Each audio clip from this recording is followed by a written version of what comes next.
Hello दोस्तों, स्वागत है आपका मेरे YouTube चैनल परीक्षा प्लान में। तो कैसे हैं आप लोग? आई होप अच्छे होंगे। तो चलिए आज की EVS की प्रैक्टिस को शुरू करते हैं।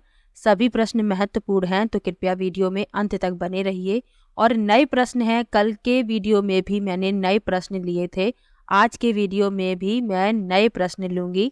तो चलिए शुरू करते हैं। वीडियो देखने के बाद यदि आपको अच्छा लगे तो वीडियो को लाइक और शेयर कीजिएगा, और यदि आप चैनल पर नए हैं तो चैनल को सब्सक्राइब कर लीजिए।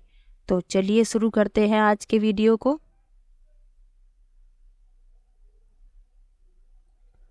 तो पहला प्रश्न दिया गया है, सौर सेल के निर्माण हेतु किस पदार्थ का उपयोग किया जाता है? Which material is used for making solar cell? पहला विकल्प है लेड, दूसरा है सोडियम, तीसरा है कॉपर और चौथा है सिलिकॉन। तो सौर सेल जो हैं अर्धचालक सामग्रियों से बने होते हैं, जैसे silicon, cadmium, telluride, copper, indium, gallium selenide. तो ये अर्धचालक सामग्रियां हैं, इन्हीं से सौर सेल बने हुए होते हैं। और ये जो सौर सेल का कार्य सिद्धांत है प्रकाश वोल्टिक प्रभाव पर आधारित है। तो अब आप लोग समझ गए कि डी विकल्प इसमें सही है, सिलिकॉन। अगला प्रश्न देखते हैं।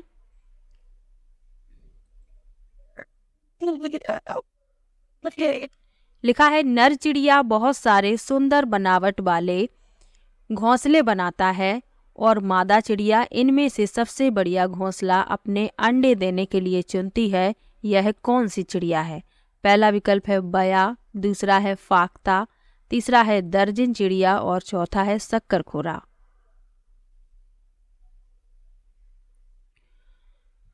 तो ऐसा प्रश्न पहले भी प्रैक्टिस में मैंने लिया था। तो ये होती है बीवर चिड़िया, बीवर बर्ड जिसे कहते हैं, बया कहते हैं हिंदी में। तो जो नर होता है वह कई घोंसले बनाता है और मादा उनमें से एक घोंसले को पसंद करती है और उसी में अंडे देती है। तो पहला विकल्प इसमें सही है। फाख्ता जो है कैक्टस के कांटों के बीच अपना घोंसला बनाती है, और मेहंदी जो होती है, मेहंदी का पेड़ होता है, उस पर भी अपना घोंसला बनाती है, मेहंदी की मेड़ में।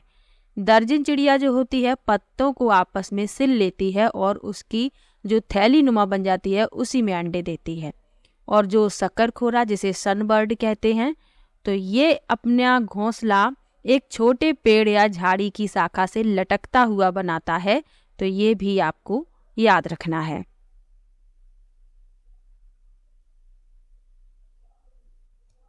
और जो बीबर है ये भी लटकता हुआ घोंसला बनाता है, और जो सनबर्ड है ये छोटी झाड़ियों या पेड़ों से लटकता हुआ बनाता है। तो आपको दोनों ही बातें याद रखनी है। अगला प्रश्न देखते हैं।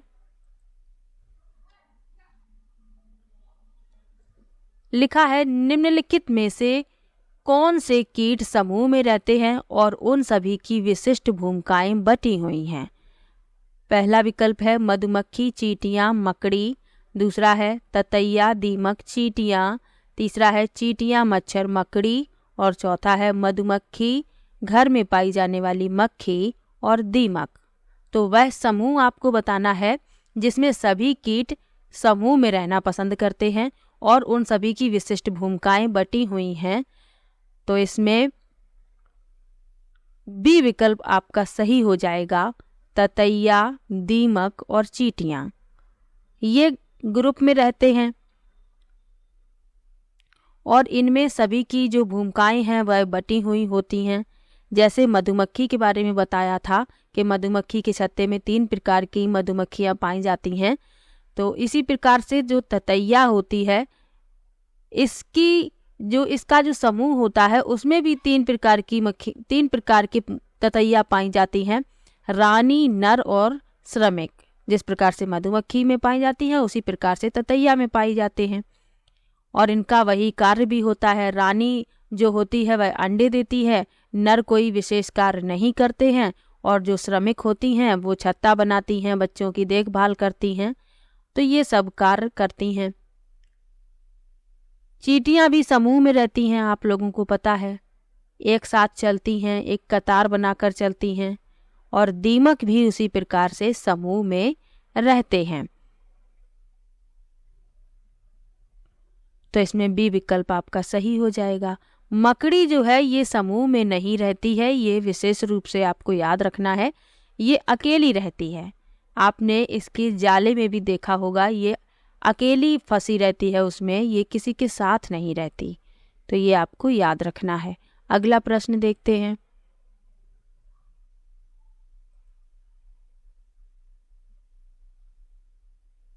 लिखा है फूलों की पहचान कीजिए। केवल रात में ही खिलता है, औषधि बनाने के काम में लाया जाता है, रंगाई के काम में लाया जाता है, पूरे वर्ष भर खिलता है। अब ए बी सी डी क्रमशः हैं। तो ये जो विशेषताएं दी गई हैं ये फूलों की दी गई हैं और आपको इसमें बताना है। यहाँ ए बी सी होंगे, यहाँ लिख नहीं पाए हैं।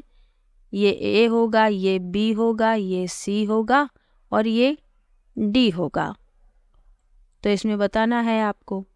तो केवल रात में ही खिलता है, वो रात की रानी होती है। एक पौधा होता है जिसका नाम होता है रात की रानी, और इसके जो फूल होते हैं वो रात्रि में ही खिलते हैं और बहुत अच्छी इनमें खुशबू भी आती है।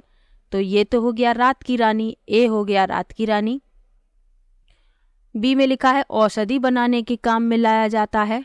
तो औषधि बनाने के काम में गुड़हल लाया जाता है, जिससे औषधि बनाई जाती है।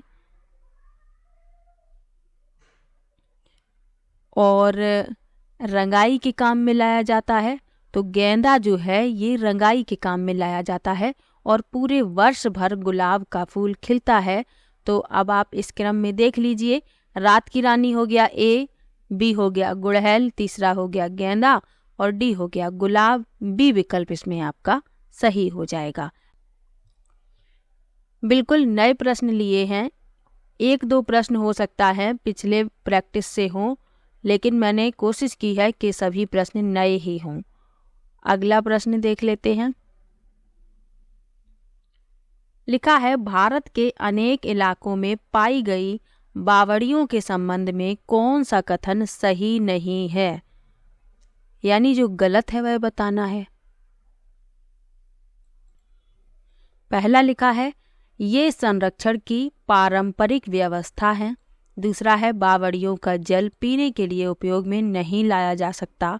तीसरा है ये वर्षा जल संग्रहण और पुनः आवेशन के सिद्धांत पर आधारित हैं। और चौथा है इनका उपयोग सामुदायिक संसाधन के रूप में किया जाता है। तो इसमें जो गलत है वह बताना है। तो बावड़ियों का जल पीने के लिए उपयोग नहीं लाया जा सकता, ये बिल्कुल ही गलत है और गलत पूछा गया है। ये बावड़ियाँ जो है ये पीने के लिए ही बनाई गई थी। जो लोग यात्रा करते हैं रास्ते में जिन्हें पानी की आवश्यकता होती है, तो इसीलिए ये बावड़ियाँ बनाई गई थी। तो ये गलत है, इसमें बी, और गलत ही पूछा गया है। और इन्हें सीढ़ीदार कुआं भी कहते हैं, क्योंकि जो सीढ़ियां हैं वो नीचे तक गई हैं, लोगों को पानी ऊपर खींचना नहीं पड़ता, वे स्वयं पानी तक जा सकते हैं। तो इसमें बी गलत है और गलत ही पूछा गया है। अगला प्रश्न देखते हैं।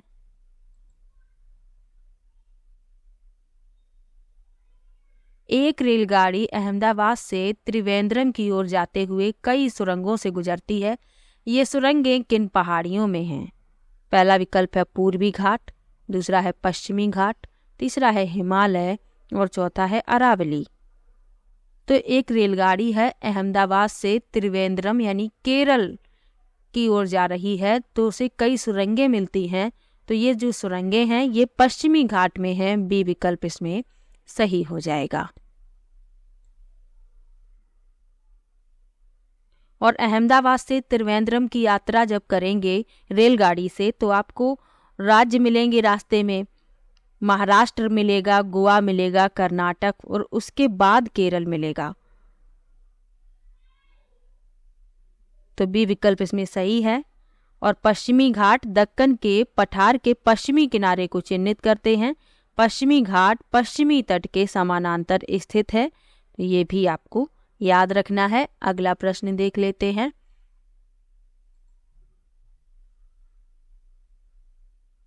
लिखा है तो अगला प्रश्न दिया गया है, चिड़ियों की आंखों के बारे में निम्नलिखित में से कौन से कथन सही हैं। ये S1 दिया गया है, ये S2 है। लिखा है, सभी चिड़ियों के अपने सिर के दोनों तरफ आंखें होती हैं। चिड़ियाँ दो भिन्न भिन्न वस्तुओं पर एक ही समय पर दृष्टि केंद्रित नहीं कर पाती हैं। तो चिड़ियों के बारे में जब मैंने आपको पढ़ाया तो मैंने बताया कि चिड़ियों की जो आंखें होती हैं वो सिर के दोनों तरफ होती हैं, लेकिन सभी चिड़ियों की तो नहीं होती, क्योंकि उल्लू की जो आंखें होती हैं वो सामने की तरफ होती हैं। और इसमें लिखा है कि सभी चिड़ियों की सिर के दोनों तरफ आंखें होती हैं, तो S1 तो गलत हो गया। चिड़ियाँ दो भिन्न भिन्न वस्तुओं पर एक ही समय पर दृष्टि केंद्रित नहीं कर पाती, ये भी गलत है, क्योंकि चिड़ियों की जो आंखें होती हैं, अधिकांशतः चिड़ियों की आंखें सिर के दोनों तरफ होती हैं और ये एक ही समय में दो अलग अलग वस्तुओं पर दृष्टि केंद्रित कर सकती हैं। तो दोनों ही गलत लिखे हुए हैं, S1 और S2 दोनों ही गलत हैं। तो D विकल्प इसमें इस प्रश्न का उत्तर हो जाएगा। और जो कुछ पक्षी हैं वो मनुष्य की तुलना में 4 गुना अधिक दूरी की वस्तुओं को स्पष्ट देख सकते हैं, तो वे चील, बाज और गिद्ध हैं। तो ये आपको याद रखना है, ये भी प्रश्न कई बार पूछा गया है। अगला प्रश्न देखते हैं। अगला प्रश्न है, बाघों की निम्नलिखित में से कौन सी विशिष्टताएं उन्हें अंधेरे में आगे बढ़ने और अपना शिकार खोजने में मदद नहीं करती। पहला विकल्प है संवेदनशील गलमुच्छें, दूसरा है विभिन्न दिशाओं में कानों की गति, तीसरा है जोर की गर्जना और चौथा है सुनने का तीव्र आभास। तो बाघ जो होते हैं ये अंधेरे में भी अपने शिकार को ढूंढ लेते हैं। इनमें सहायता करती हैं इनकी मूंछें, संवेदनशील मूंछें, विभिन्न दिशाओं में कानों की गति और सुनने का तीव्र आभास। लेकिन जोर की गर्जना ये सहायता नहीं करती। जोर की गर्जना सुन के तो जो छोटे जानवर हैं वैसे ही भाग जाएंगे, तो शिकार ये कैसे कर पाएंगे। तो C इसमें गलत है और यही पूछा गया है। इसके अलावा बाघ की क्या क्या विशेषताएं हैं, तो बाघ जो है मनुष्य की तुलना में रात में 6 गुना बेहतर देख सकते हैं। इनकी मूंछें बहुत संवेदनशील होती हैं और हवा में हलचल या कंपन को भी महसूस कर लेती हैं। बाघ की सुनने की क्षमता इतनी तेज होती है कि वह पत्तों की सरसराहट और घास पर किसी जानवर के चलने की आवाज़ में फर्क कर सकता है। यानी इनकी सुनने की जो क्षमता है बहुत तीव्र है। ये पता इन्हें चल जाता है कि घास जो है हवा से हिल रही है या कोई जानवर उस पर चल रहा है, तो ये अंतर कर लेते हैं। और इनकी जो दहाड़ होती है बहुत तेज होती है और इसका उपयोग संचार के लिए ये करते हैं।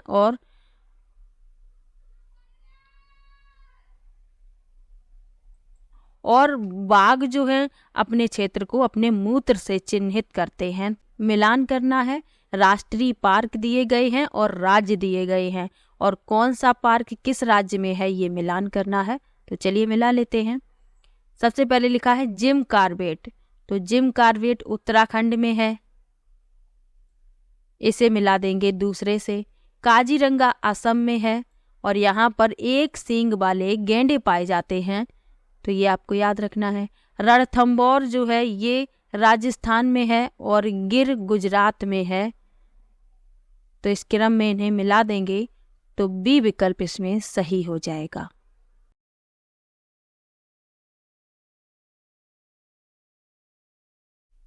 अगला प्रश्न है, केरल की उच्च स्तर की वैज्ञानिक सैन्य कला जिसे मार्शल आर्ट शैली के रूप में भी जाना जाता है, जो व्यवहार्य रूप से प्रचलित है, उसे कहते हैं। पहला विकल्प है थय्यम, दूसरा है मुडियेट्टू, तीसरा है वेलाकाली और चौथा है कलरीपयट्टू। अच्छा प्रश्न है और पूछा जा चुका है पहले, तो इस प्रश्न में चौथा विकल्प सही है, कलारीपयट्टू। ये भारतीय राज्य केरल में प्रचलित मार्शल आर्ट रूप है और कलारीपयट्टू का अर्थ है युद्ध के मैदान की कला, और यह भारत में मार्शल आर्ट का सबसे पुराना रूप माना जाता है, तो ये आपको याद रखना है। अगला प्रश्न देखते हैं।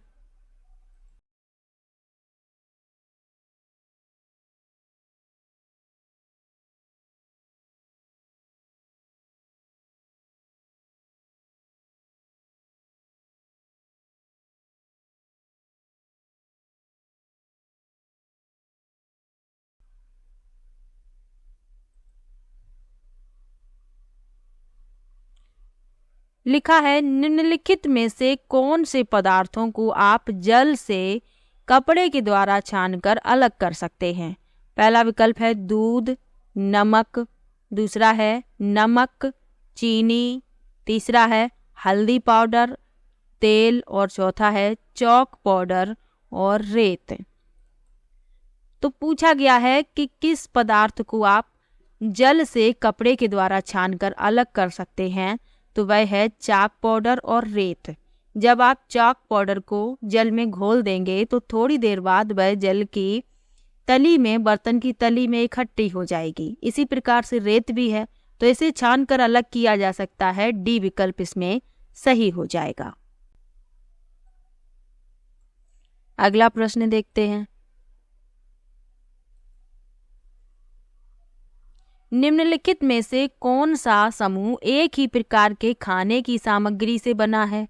पहला विकल्प है डोसा, पुलाव, खीर, दूसरा है चपाती, दाल, सलाद, तीसरा है हलवा, बिरयानी, जेली और चौथा है अचार, इडली, हलवा। तो खाने की एक ही सामग्री से बना है ऐसा समूह आपको बताना है। तो इसमें देख लेते हैं, डी विकल्प से शुरू करते हैं। लिखा है अचार, इडली, हलवा। तो अचार तो किसी का भी हो सकता है, इसमें तो लिखा नहीं है कि आम का अचार है कि मिर्च का अचार है। और इडली, इसकी सामग्री अलग है, अचार किसी विशेष चीज का रखा जाता है, और हलवा जो है बिल्कुल ही अलग है, तो ये तो उत्तर होगा नहीं। दूसरे में सी में लिखा है हलवा, बिरयानी, जेली। तो बिरयानी चावल की बनती है, हलवा चावल का नहीं बनता, जेली भी नहीं बनती है, तो ये भी नहीं होगा उत्तर। तीसरे में लिखा है चपाती, दाल, सलाद। चपाती गेहूं के आटे की बनाते हैं, दाल तो दाल ही होती है, स्वयं दाल एक अनाज है, और सलाद जो है ये कच्ची सब्जियां होती हैं, तो ये भी नहीं होगा। पहला विकल्प इसमें सही है, डोसा, पुलाव, खीर।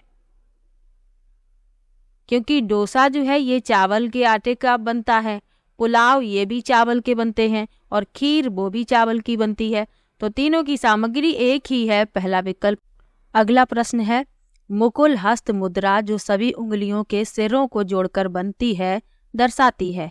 पहला विकल्प है दृढ़ निश्चय, दूसरा है कमल का फूल, तीसरा है फूल तोड़ना और चौथा है दृढ़ता। तो मुकुल हस्त मुद्रा जो सभी उंगलियों के सिरों को जोड़कर बनती है, तो वह दर्शाती है कमल का फूल। बी विकल्प इसमें सही है। अगला प्रश्न देखते हैं।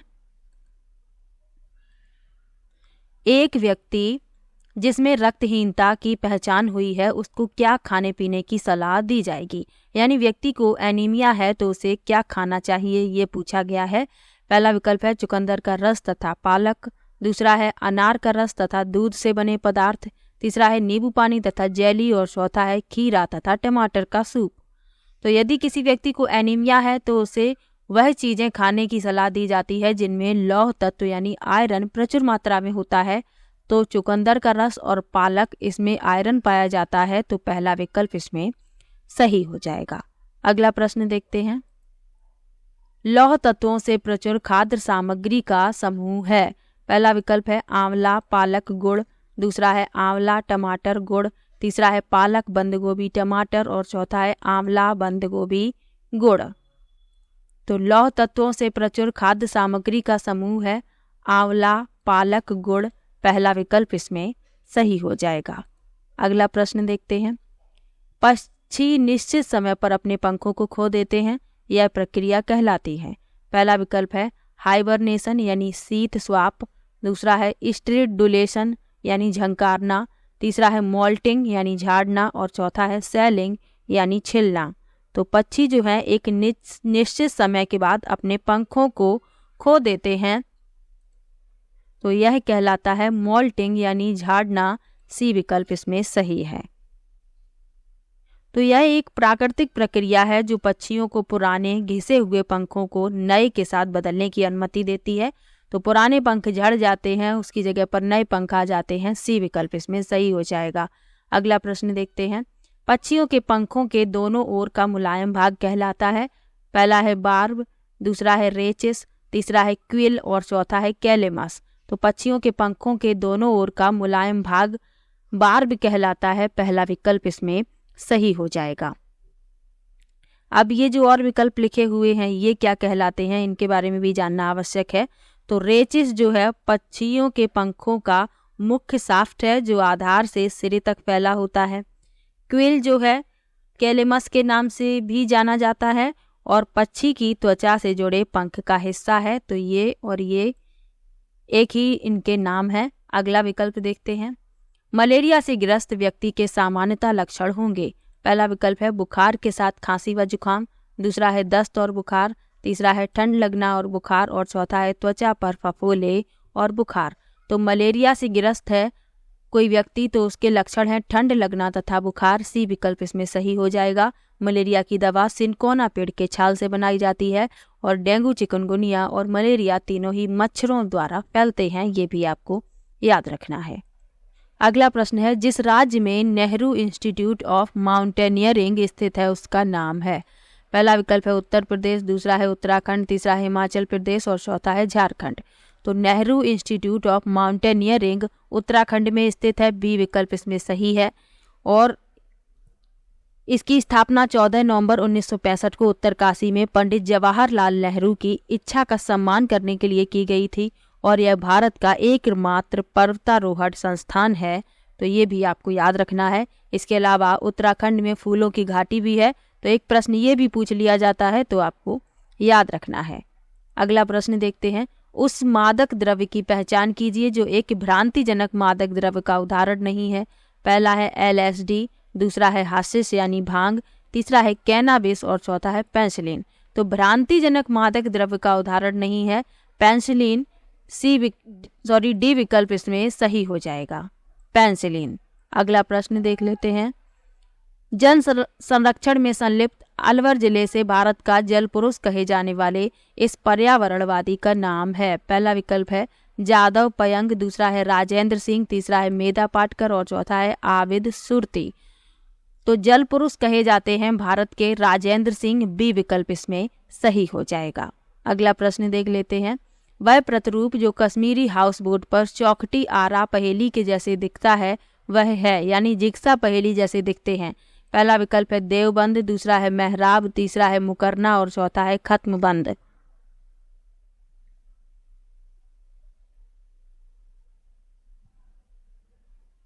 तो जिग्सा पहेली जैसे दिखते हैं जो प्रारूप वह कहलाते हैं खत्मबंद। डी विकल्प इसमें सही हो जाएगा। और ये विशेषताएं जो हैं कश्मीर के घरों में देखी जा सकती हैं। तो डी विकल्प इसमें सही हो जाएगा। आज की वीडियो में कुल 22 प्रश्न लिए थे। किसी भी प्रश्न में आपको डाउट हो तो आप कमेंट बॉक्स में ज़रूर लिखिएगा और वीडियो आप लोगों को यदि अच्छा लगा करे तो कमेंट बॉक्स में ज़रूर बताया कीजिए। तो चलिए मिलते हैं नेक्स्ट वीडियो में।